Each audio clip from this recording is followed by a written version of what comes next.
मी आधी तयारी करून ठेवत आहे ना, कशातच काय नाही, तुम्हाला तर काहीच नाही.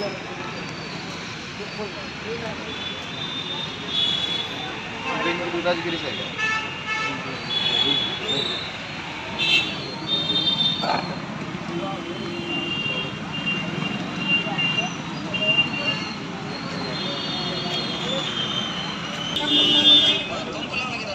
कुठं लावलाय पण? कुठं लावलाय पण? लावला नाही नाही नाही, आता मी स्टँडमध्ये येत आहे. पण कुठं लावला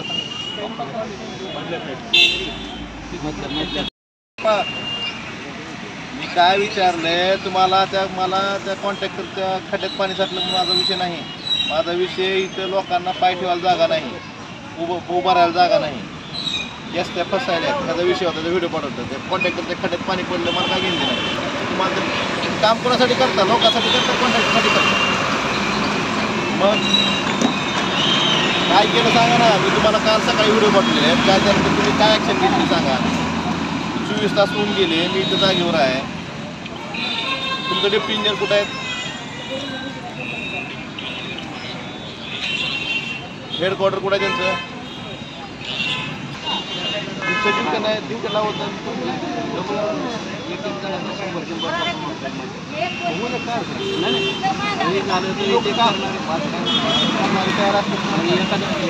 दादा काय सांगाल, तुम्ही पाहणी केलीत, काय दिसलं तुम्हाला? कालच धाराशिवच्या बस स्थानकामध्ये पाणी साठल्यानं प्रवाशांची गैरसोय होत होती. त्यामुळे जे स्थापत्य विभागाचे कार्यकारी अभियंत्यांना मी कालच सूचना केल्या होत्या की त्याची दुरुस्ती करून घ्यावी आणि प्रवाशांची गैरसोय दूर करावी. त्यामुळे आज आवर्जून त्यांनी काय कामाला सुरुवात केली का, त्यात काय सुधारणा झाली का हे बघण्यासाठी आलो होतो. परंतु काल जरी त्यांना सांगितलं असतं तर त्यांचे उपअभियंते या ठिकाणी हजर नाहीत नेहमीप्रमाणे आणि त्यांनी कुठलीही कारवाई केलेली नाही. त्यांना मी आता सूचना दिल्या आहेत की आजच्या आज ह्या बाबतीतली आपण जी दुरुस्ती करणं गरजेचं आहे. जी प्रवाशांची गैरसोय होती ह्या दुरुस्ती तात्काळ करून प्रवाशांची गैरसोय दूर करावी. आणि याबाबत मी इथल्या विभाग नियंत्रक असतील ह्या पण याबाबत आता कर्मचारी सांगतात आम्ही प्रस्ताव दिला, त्या बाहेर इथे या ठिकाणी नाहीत. त्यामुळे त्यांचीही तक्रार वरिष्ठ अधिकाऱ्यांनी करणार आहे. आणि जे या अधिकाऱ्यांच्या चुकीमुळे किंवा त्यांच्या दुर्लक्षामुळे हे प्रवाशांचे हाल होत आहेत अशा अधिकाऱ्यांवर कारवाई करायची मागणी मी महामंडळाच्या वरिष्ठ अधिकाऱ्यांना भेटून सांगणार आहे. आणि त्यांच्यावर कारवाई केली तर त्यांच्या कामकाजात सुधारणा होईल आणि प्रवाशांची गैरसोय दूर होईल.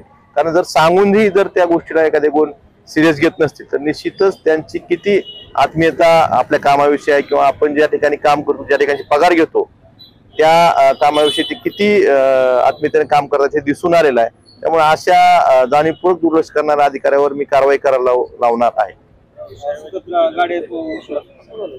मी या ठिकाणी डेप्युटी मॅनेजरला पण बोललो. प्रवाशांच्या विद्यार्थ्यांच्या बऱ्याच वेळा तक्रारी माझ्याकडे पण येतात, खासदार साहेबांकडे आपल्याकडे पण येत असतील की गाड्या वेळेवर ज्या शालेय बस फेऱ्या आहेत त्या वेळेवर सुटत नाहीत, बऱ्याच ठिकाणी गाड्या थांबवल्या जात नाहीत. यावर त्यांना सूचना दिलेल्या आहेत आणि इथून पुढच्या काळात त्या सुधारणा करून घेतील अशी अपेक्षा करू. आणि यांना ज्या पद्धतीने बाकीच्या डेपोंना नवीन गाड्या आल्या त्या पद्धतीने आपल्याही डेपोला गाड्या द्याव्यात मी वारंवार मागणी करतोय. पण शासनाकडनं या ठिकाणी गाड्या देण्यात आलेल्या नाहीत. त्या गाड्याही आपल्याला नवीन मिळतील. त्यामुळे ज्या नादुरुस्त गाड्यामुळे ज्या फेऱ्या रद्द कराव्या लागतात हाही प्रश्न मिटेल असं मला वाटतं.